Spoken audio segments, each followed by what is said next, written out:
Sex, porn, love addiction is all about self-soothing to manage your emotions. It got set up back in the childhood development years. It's just not about sex, it's not about porn. It's all about the repeated use has set up the physiology to crave those dopamine, serotonin, oxytocin, self-manufactured drugs in the body. It's impacting women, men, children aged 10 to 75 across all the age ranges, the sexes, the cultures, the professions.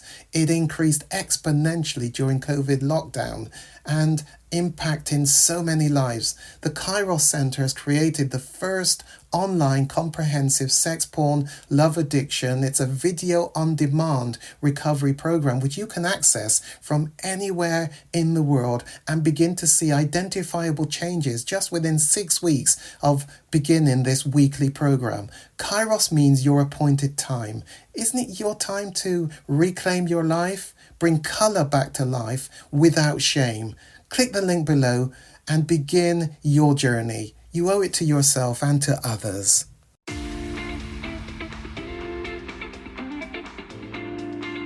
Just before I come on to the recovery plan, let me remind you of something to do with porn blockers.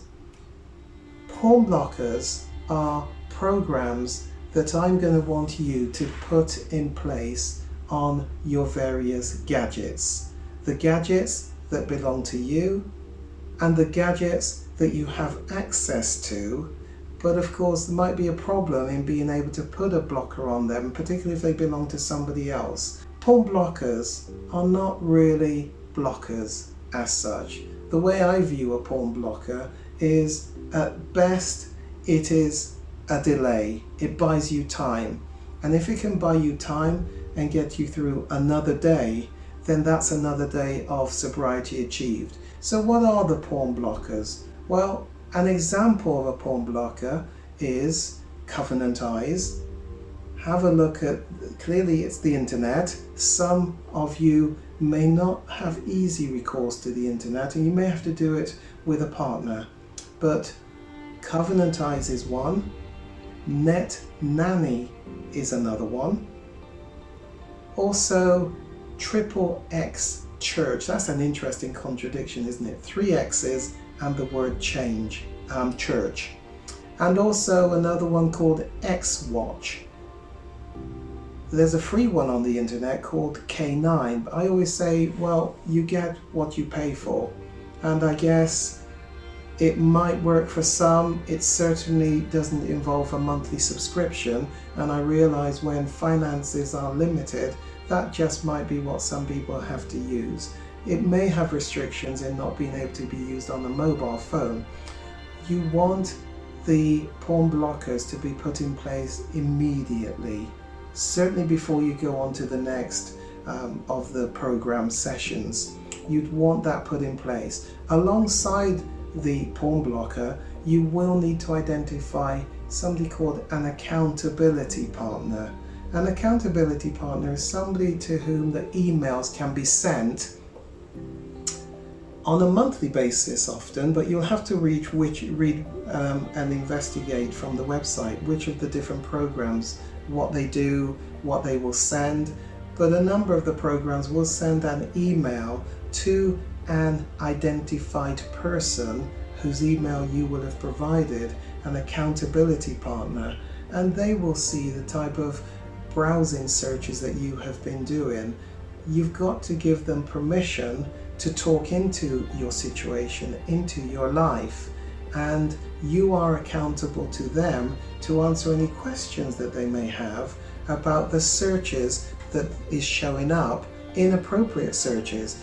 The accountability partner has got to have a level of deterrent. There's no point really finding somebody who's going to say tut tut, coming down the pub for a drink or something like that. You would want to have a deterrence in that you don't want to go to see that person or that person contact you too often.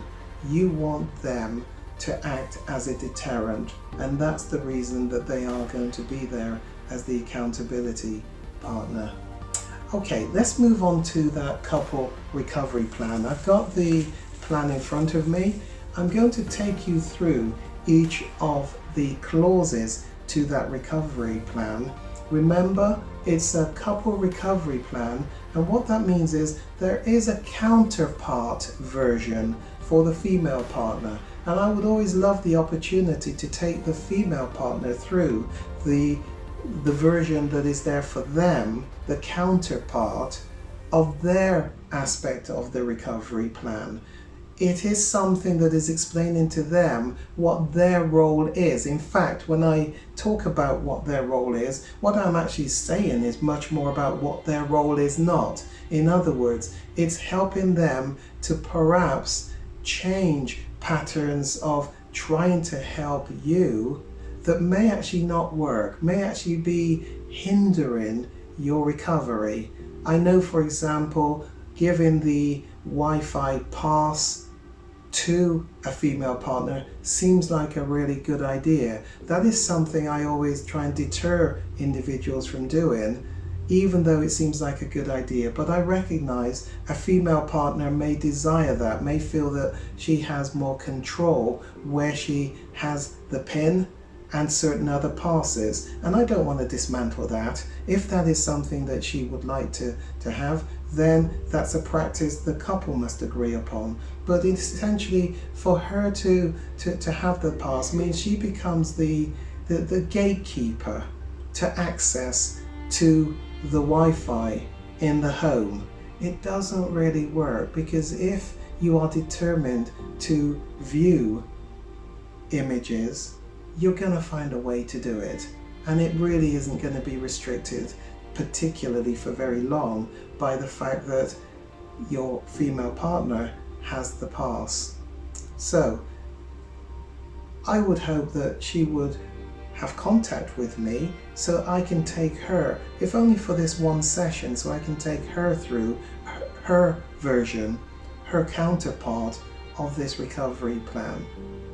Of all the documents, this is one I do particularly want you to print off, because I want you to be able to sign your name to the document. It's not an agreement, it's not a contract with me, it's an agreement, it's a contract, it's a promise to yourself that you will use best endeavors to achieve the outcome set out in these various clauses. On a bad day, I want you to be able to pull out this agreement, this contract that you signed with yourself, and be able to remind yourself of what you promised on a good day that you would use your best endeavors to achieve.